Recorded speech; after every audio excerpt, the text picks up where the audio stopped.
Hi guys, it's Lanikia, and I am coming to you with season 2, episode 3 of Good Girls, and it's called You Have Reached the Voicemail of Leslie Peterson. Okay, so we're just gonna jump right into it. So this episode starts with Beth, who is ready to kill Boomer. Because Boomer, they found out, didn't take the money. He didn't go out of town. Like, he just used them to get the money, and he still plans on testifying and everything. So they're trying to find a way to go ahead and, take him out. So Beth is hiding behind a dumpster because every night Annie told her that Boomer takes out the trash. So because Boomer does this, they're like, okay, well, that's the best, time to kill him. It's quiet. No one's around there. So Beth is waiting on Boomer to come out to go ahead and shoot him, and everything. And then what ends up happening is, I guess Rio gave Beth a gun back. But what ends up happening is, they find Annie and Ruby can see that it's Tyler who's coming out. And Annie and Ruby, since they knew Beth was going to do it, they were like, oh, we're going to give her some wine and some Tylenol PM so she can be able to sleep, because they were like, but she's going to be okay. She's going to be okay, because they're trying to talk themselves into it because they know it has to be done. So Tyler ends up coming out, and they try to call Beth to tell her not, to abort mission. But Beth has her phone. I mean, I don't even, like, if she had her phone, it was on silent. Like, who would have their phone at a time like that? Like, I don't know.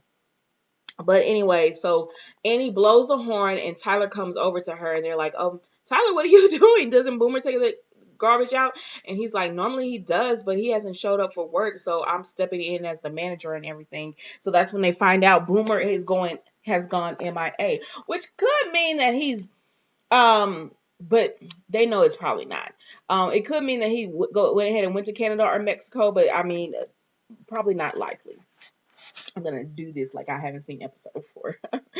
So then Rio tells Beth so the next scene is Rio and Beth on the playground, because his kids are playing, her kids are playing, and they're on the playground and everything.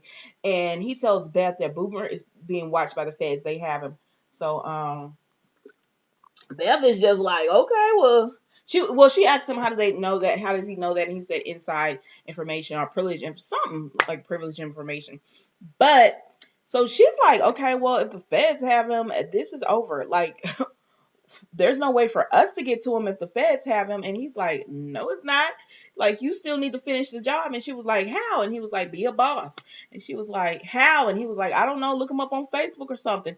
And his little boy comes over. There's a little scene with them and everything, where he's telling his little boy this world isn't going to get any easier, because his little boy wanted to play on the monkey bars, but he was like, someone else already was doing it or whatever, so you might as well learn, the world isn't going to get easier. Anyways, we're going to go past that. So then he gets up and he leaves or whatever. So Beth has to figure out how they're going to get Boomer. He said, root him out. Rio tells her, root him out, find him. And so the next scene that we see is Ruby with Stan.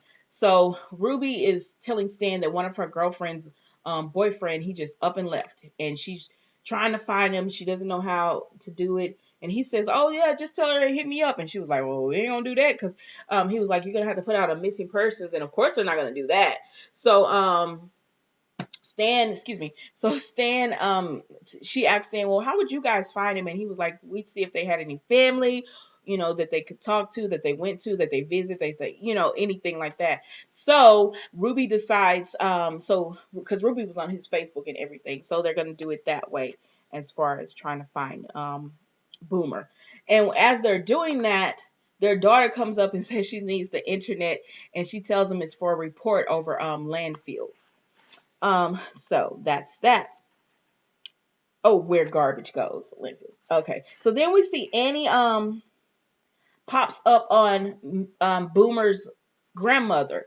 I think her name is Merlin. She pops up on her at the beauty shop, because of course they're trying to root Boomer out. And she lets him know that, oh, Boomer I talk to him every night. I haven't seen him, but he's probably with his fiance. She's such a lovely girl and everything, and he just loves that girl. So then they're like, okay, marry Pat, which I don't know why they wasn't thinking this in the first place, but I digress. So Mary Pat the next scene we see Mary Pat giving Leslie a call, and she's telling him that the kids miss him. They wanted to play they wanted a bedtime story, and that she kind of sort of misses it. Like, she didn't say, like, she was like, I guess I miss you too, or whatever. And Boomer's all like, oh really? Because Boomer is in witness protection, and he didn't even tell Mary Pat he was going. So she's trying to play like the, why didn't you tell me? I've been missing you. I didn't know where you were. That type of role. So Boomer gives her the address to where he is, and when she gets off the phone, Beth, Ruby, and Annie are at her house, and she just are in her house, and she just hands the address over to them. Breathe hard, y'all. So as they're about to leave, Mary Pat, she tells them, "What are y'all gonna do when you find him?" And they were like, "We're gonna make sure he doesn't talk or whatever." And she said, "I think y'all should kill him." So Mary Pat has had it with Boomer. Like, I mean, it is what it is. I don't really feel bad for her because she blackmailed them and she didn't feel bad. So yeah, it is what it is. Um, so she so then we see that they go to Boomer's place. And I guess there's a police officer or something there, because they leave and they were like, okay, we got 10 minutes. So Annie decides she's going to be the one to kill Boomer, because quite honestly, Beth hasn't been the best person to try to kill someone.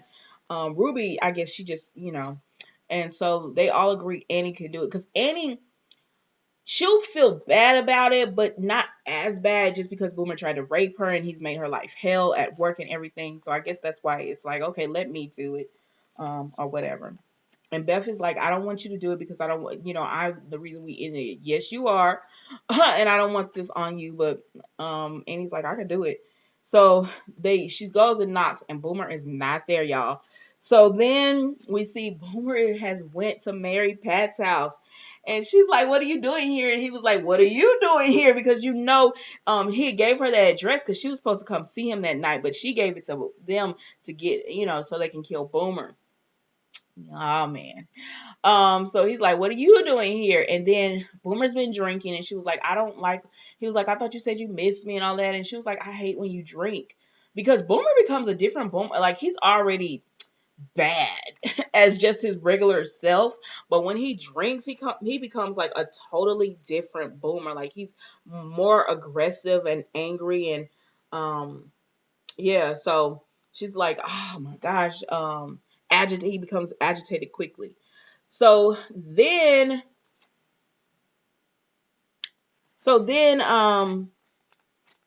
they're having this conversation, and he goes into the bedroom, and she just lets him know, because he sees she's all packed up. What she should have did was say, well, I was going to come to the hotel with the kids with you. But she can't say that because she already said the babysitter fell through. But he sees she's all packed up. He goes in the closet and sees she's packed up the closet, like she's leaving and everything. And he was like, what's going on, or whatever. And she just lets him know, listen, I hate you. I'm not gonna marry you. I don't even like you.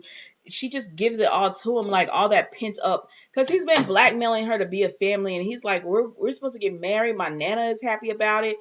All the people you picked out cakes and all of this information, and now you're saying that you don't want to be with me. You're leaving. You're just gonna leave. And so she's just like, no, I don't want you. You need to leave. And he closes the door, and and then the next morning we see her on the ground, which I'm assuming he raped her. I'm not, like, they didn't show anything, but she didn't want him, and she was telling him to leave, and he closes the door and everything. And the next scene we see he's on the bed with just his underwear on, and she's on the floor with like her top on, but her bottom is gone. So we're assuming that that's what I'm assuming, that he raped her. Because I don't see her willingly wanting to be with Boomer. Like, she didn't want him there. But I guess for the kids, because she wanted him to be quiet as well. So I don't know. So then we see that her son comes in the room, and he's like, Mom, are you okay, or whatever? She's like, yeah. And she tells him quietly, go and get my keys and my purse. You know where they are? And he was like, yeah. And she said, I'm going to get your brothers. And he said, well, what about him or whatever? And she says, we're just gonna let him sleep, which is Boomer. So she gets the kids all loaded up. They're in the vehicle. They have their tablets. They have their headsets. All kids have that now. Like all kids have that now. Like trips are lit for kids now because when we were doing it, we used to play like how the cars go by and play license plate and all that kind of stuff and I spy. That's what we did in long car trips. But anywho, so as she's trying to go to her side of the vehicle to get in and go away, Boomer comes outside and he's like, "What are you doing?" And she just jumps in her vehicle and locks the door and he's like, "Where are you going? Where are you going?" And I don't know why Boomer did this, but he ran behind the vehicle and she ran him over. She did not do that on purpose, but she did do it. And she looks back at her children and they don't hear anything. They didn't hear anything. They didn't hear anything. They didn't see anything. So they don't know anything has went on. And I thought she would have called the police, but she doesn't. So the next scene that we see, Mary Pat is describing to Beth, Annie, and Ruby how she did Boomer. So she says, I ran him over, and they're like, okay, that's understandable. He shouldn't have got behind the vehicle and everything. The police will see that it was an accident because it was an accident. She said, well, I moved the body because I didn't want the police to, like the kids to see. And so Annie was like, okay. They could still work with it. They could still go with it. And she said, but then he was just so, what did she say? He was just so bloated.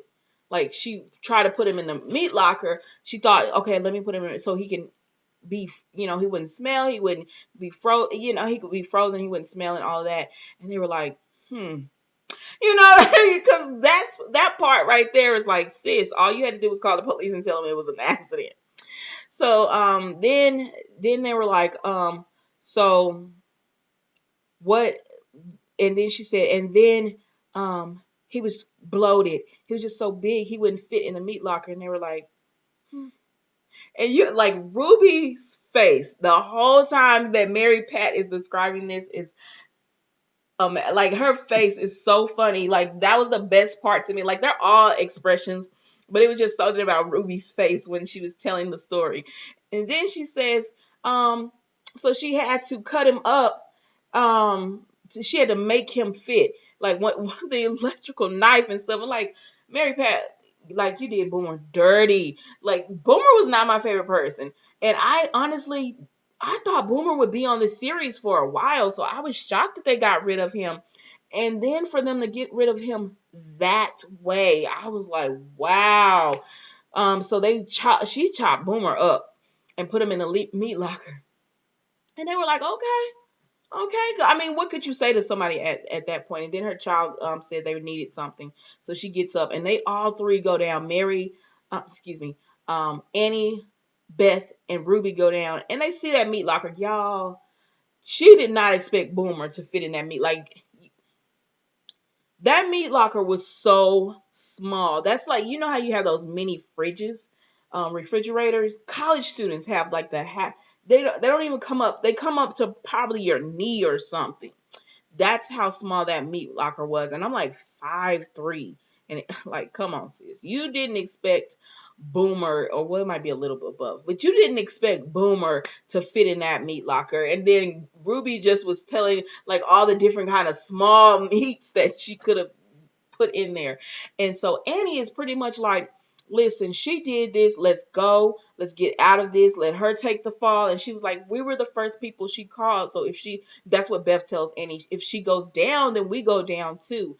So then the next scene, we show that, oh, where am I? So then the next scene, we show that, the girls are all together.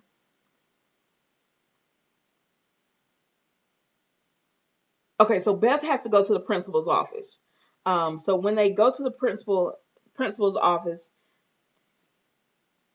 so when Beth goes to the principal's office, sorry, my notes got me confused. When they go to the principal's office, they found out that Kenny has eaten a whole cake, and Beth was like, at first she was like, why are y'all calling us in for a slice of cake? And they were like, no, he ate the whole cake. And she was like, who was it for? And he was like, everyone who works here. So, that was a big cake he sat there and ate. Didn't nobody miss him? Didn't no one came into the teacher's lounge and saw he was eating this cake? But anyways, because it seems like that would take a long time to eat that big of a cake. So they're like, is anything going on at home?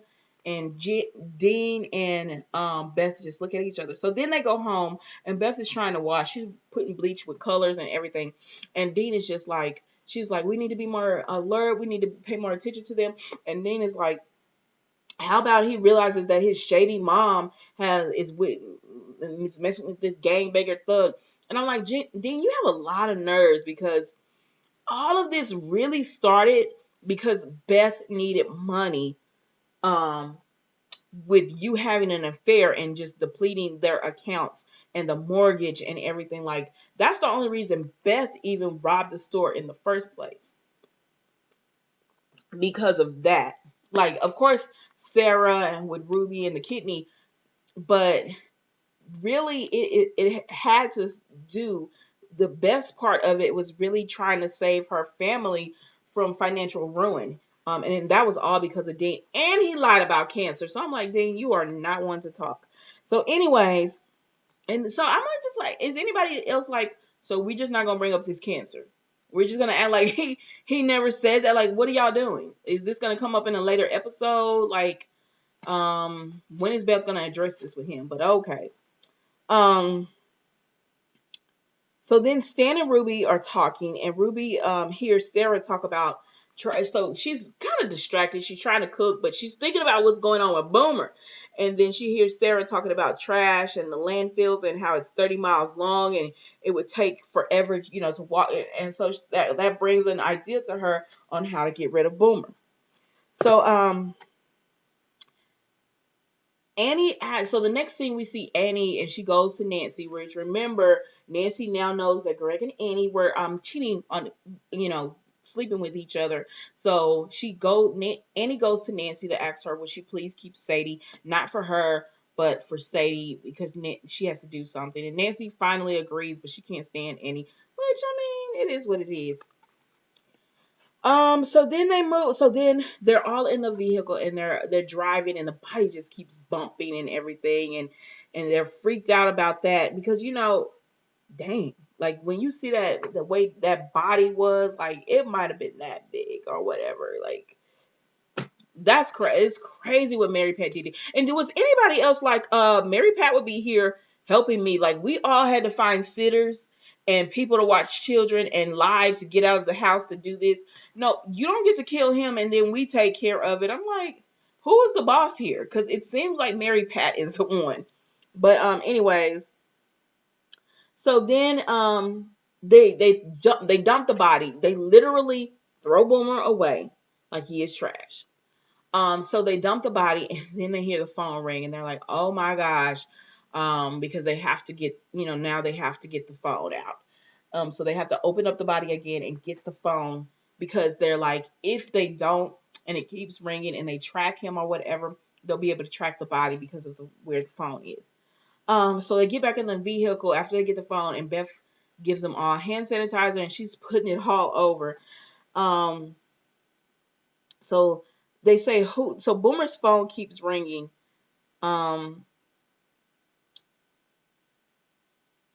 So before that happens, Mary Pat goes to the police station and she tells Boomer, she tells Jimmy that she's worried about Boomer. And I was like, oh, I don't think this was part of the plan, Mary Pat. And I'm like, see, that's why Mary Pat, even though she killed him, that's why she should have been the one to go with y'all as far as disposing of the body as well. Like, she doesn't get to go be out on this because now she's going and she's setting it up like Boomer is missing.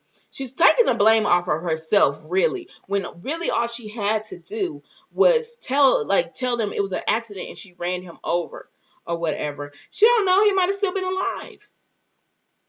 I don't know. But he's definitely dead now when you chop him up with an electrical knife. So anyway, she's telling Jimmy that she's worried about him. So then they get Boomer's phone, and they're like, and it keeps ringing, ringing, ringing, and they're like, who is it? And Annie says it's Marion. His grandmother. She keeps calling, and Beth tells her not to, but Annie listens to the messages, and she just sounds. She's like, she hopes he's okay. He didn't come by. She was gonna make a pot roast for him, and it was just so sweet because the grandma is really sweet. But unfortunately, you're not gonna get those calls. But so then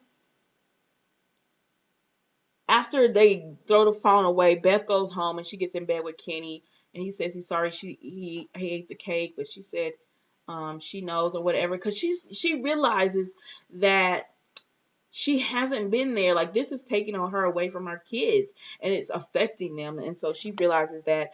Annie talks to Sadie about lying, and she makes Sadie promise that she won't do like bad things or whatever, just because Annie's feeling guilty.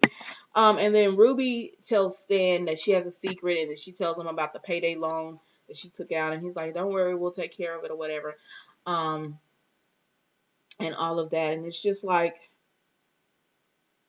I don't know. I just love Stan and Ruby so much because they have such a great relationship, and it sucks that she has to keep lying to him over and over.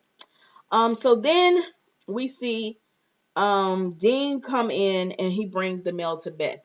So he's bringing her the mail, and as he brings it to her, she lets him know that she found a counselor for Kenny. So Kenny's gonna be in counseling to help him deal with everything that's going on at home. And then what else? She's going through the mail, and she sees an envelope that says that has her name on it. And so she opens it up, and it's a key. Now, was anybody else like me? Like, when you see keys, I was like, how does she know where to take it? Like, how does she know where to go with this? But anyways, so we see her, after that, we see her walking down like a storage unit hallway, and she opens it up.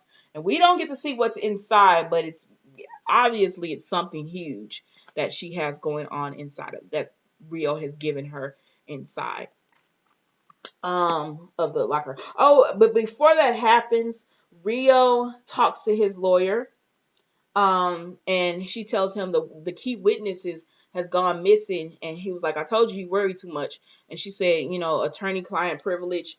Is there anything you need to tell me? And he's like, no, everything's fine. And he's playing tennis with his lawyer, which everyone on the, like, cause y'all know I'm in the Facebook thing, was like, oh my gosh, I couldn't believe Rio was playing tennis. And I'm like, I can, like, a lot of guys that are in, I guess, that lifestyle that he's in, they do normal things because they have to move with different people. So, like, it's not all, I don't know, people always think it's so seedy and all of that, but they're normal people. They just do bad stuff on the side. Like, so anyways, so that was the episode, y'all. It was a good episode. Like, episode 3 was good. Only because you finally found out was gonna, like, I didn't know Boomer was gonna go that way. I thought he was someone I saw. I don't know how I thought he was gonna go, but he was someone that I saw riding it out until the end of the series at this show. And so to know that they just killed him off like that was shocking. And it also tells you that they'll get rid of people off their show, so I don't know. I enjoyed it. I thought Mary Pat is up to something.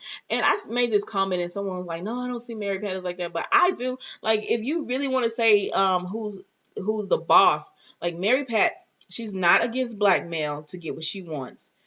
She has those kids, but she'll use blackmail to make sure they're taken care of, because she was blackmailing Beth and all them, and they were mothers. She didn't feel bad about that. She is not above, because I don't know what happened with her and Boomer, but she's not above, like, if someone's blackmailing her, she's not above using other people to get rid of them, because she had Beth and Annie and Ruby do her dirty work. She killed them or whatever, and she's not above killing, and chopping up the body. Like, okay, she killed him on accident, but chopping up the body, you did that on purpose. She's not above that, and like Annie said, she's a mental patient. Like, And I don't think they take her as serious as they should, because she doesn't mind doing all these things to make sure that she's okay in the end, which is kind of like Rio, I guess. Even though I feel like Rio could, like, this could be handled already. Um, like he could have handled Boomer last season or whatever, but now he got taken care of this season. We're gonna see how that goes since he's missing, and Mary Pat.